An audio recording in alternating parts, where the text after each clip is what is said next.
Hey guys, if you are new to guitar, you may be a little bit confused when people start talking about electric acoustic, transacoustic, nylon string, steel string, 12 string, and all the various terms that people just drop without really explaining.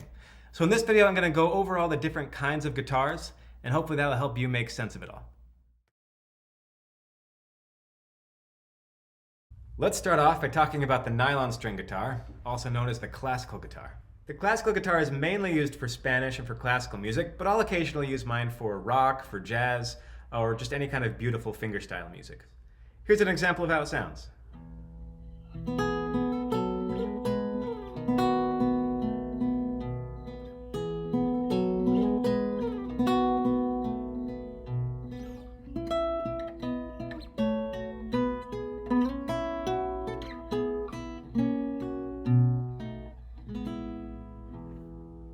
Nylon strings are the easiest kind of strings to push down. So if you're looking for a guitar that's going to not hurt your fingers as you're playing, you can go with an electric guitar, which we're going to talk about in a minute. But if you want an acoustic guitar, you'd want to start with a nylon string guitar. So if you are interested in that authentic Spanish or classical guitar sound, or you just want something that's pretty easy to play as you begin, the nylon string guitar is probably the way to go.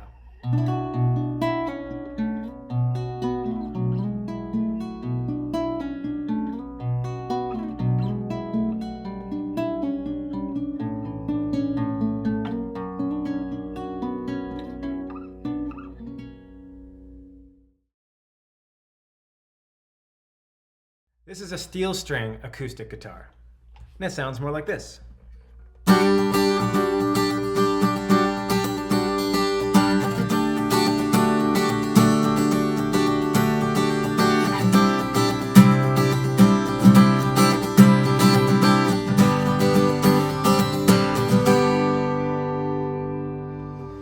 This is probably the most commonly used kind of guitar today. If you ever listen to Taylor Swift, Ed Sheeran, Coldplay, and you see them playing guitars, you'll usually have somebody in the band playing electric guitar, which we're going to get into in a minute, and then somebody playing an acoustic guitar, one that looks like this. Since these strings are made out of steel, they're going to sound a little bit louder and a little bit brighter than a classical guitar.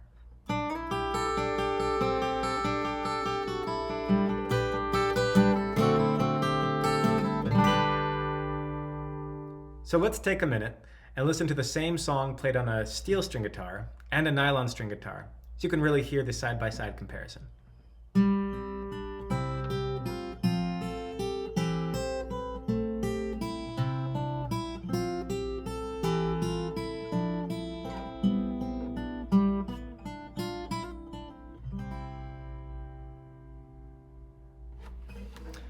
And here's the nylon string.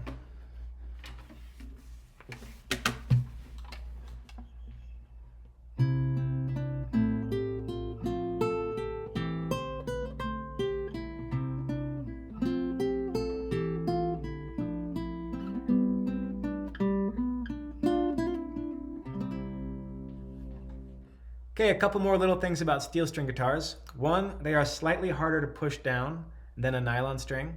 So when you're playing your chords, your fingers might get a little bit more sore playing a steel string than a nylon string. But you'll get used to it, you'll build calluses, and eventually you won't feel much of a difference.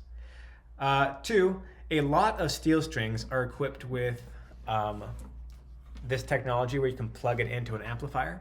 If you can plug your guitar into an amplifier, it's called an electric acoustic guitar, because it's not like an electric, where you have to have it plugged in, but it has the capabilities of being plugged in. So it's called an electric acoustic guitar. And thirdly, a lot of steel strings, not all of them, but it's more common on a steel string than a nylon string, to have what's called a cutaway, which is a little part of the guitar taken out right there so that you can reach those higher frets. Some nylon strings have them, like mine does, but I'd say most nylon string guitars don't have them. And that's it for the steel string guitar. So if you want to play acoustic guitar for rock or pop music, the steel string guitar is the way to go.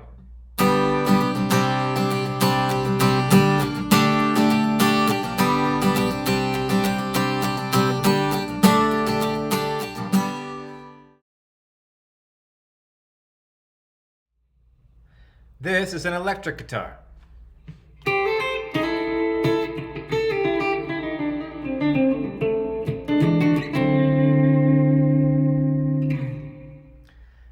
electric guitar, like this one, has to be plugged into an amplifier if you want it to be heard. So these magnetic pickups right here, they'll sense the vibrations of the strings, convert that into a signal, and project it out to the amplifier. So here's a few cool things about electric guitars. First of all, they are the easiest ones to play. They're easier than steel strings, they're easier than nylon strings, which makes it a lot of fun to play quickly.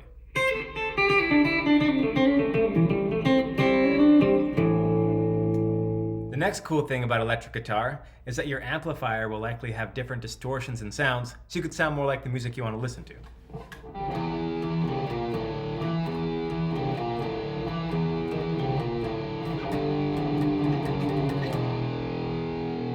And lastly, because the electric guitar allows you to project very loud, you can play lead guitar over top of a band and sound kind of like this.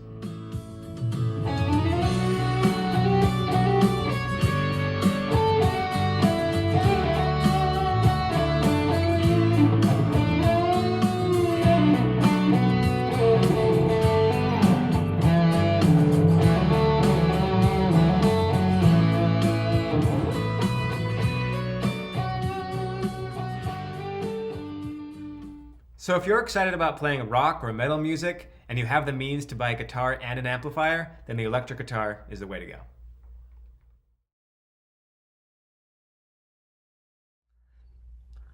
This is my Yamaha LLTA, a transacoustic guitar. A transacoustic guitar doesn't really look any different than a standard acoustic guitar, except for it gives you some extra options. I'll show you what I mean. So I can go ahead and just play it like a standard steel string.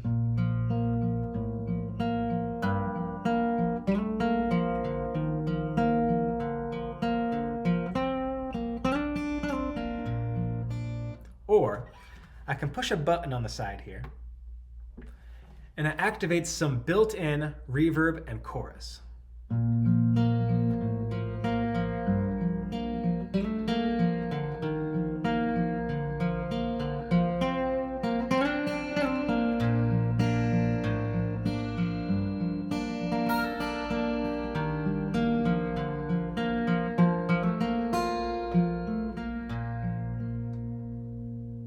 So along with it being just a good steel string guitar and having cool effects, it's also an electric acoustic. You can plug these in as well.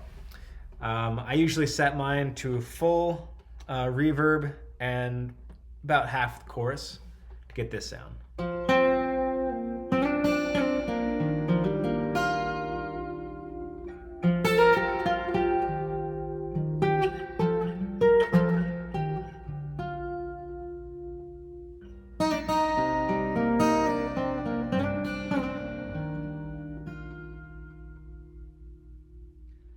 And that's the Transacoustic Guitar. They're a little bit pricey, but it's so worth it in my opinion to get that reverb and chorus into your playing.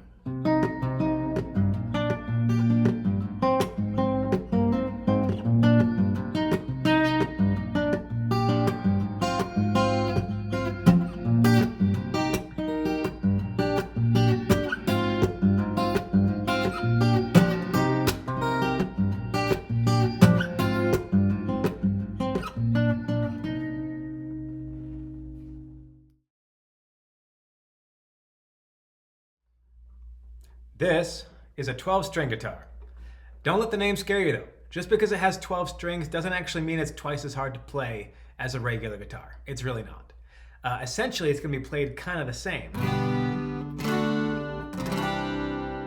It's just with each finger, when you're used to holding down one string, instead you're holding down two strings that are very close together. So the chord shapes are going to be the same chord shapes you would play on a standard 6-string guitar. So here's what's going on with those extra 12 strings. So on the 12-string guitar, you have your regular E, A, D, G, B, and E, like you would on a 6-string guitar. But on each course, a course is a set of strings. On each course, you have the standard note, like the low E here, but the one right next to it that gets played along with it is the same note but an octave higher. So we have our low E, then we have a higher E. Then we have our lower A, then a higher A. A lower D, higher D, lower G, higher G. Okay? The last two courses, the B and the E, the notes are just doubled. So it sounds like there's more than one person playing the guitar, but it's not actually doing the octave doubling like the other ones. So here's our high E and the other E. They sound the same. Our high B and the other B, they sound the same. So what that's gonna do is it's gonna make it so that when you're playing, you sound bigger. You sound like more than one person. So here's an example. Here's just a little jam in the key of A.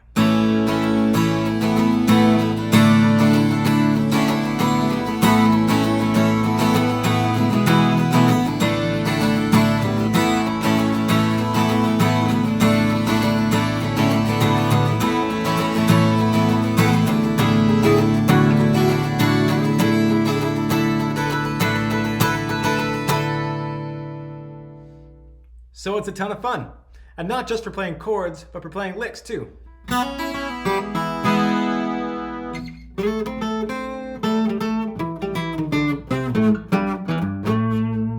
That octave doubling creates a really cool sound. Now, if you're thinking about buying a 12-string guitar, keep these things in mind. It is going to take you about twice as long to tune, or a little bit longer because you have those courses and the strings are really close together. So that's a little bit of a hassle at first. You get used to it though. Secondly, it is a little bit harder to push down 2 strings instead of 1 with each finger. You can do it, it's not impossible, but it will take a little bit of getting used to.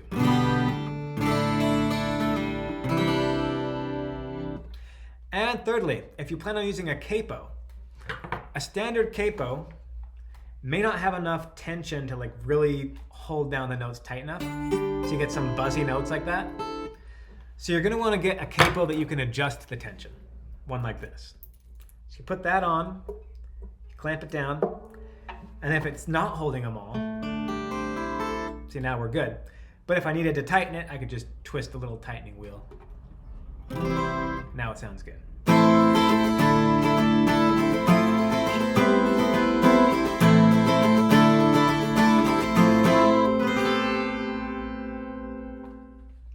So that's 12-string guitars. They are a ton of fun, a little bit harder to play, so I wouldn't recommend using them as your first guitar. But they sound amazing, so they're really cool to add to your collection if you have the means. That's it, guys. Hopefully that helped clear some things up for you. If you liked some of the examples I was playing as I was playing my fingerstyle music, a lot of those come from my new book, Fingerstyle Solos Deluxe Compilation. I'll put a link for that in the description. Thank you guys for your help. I'll see you later.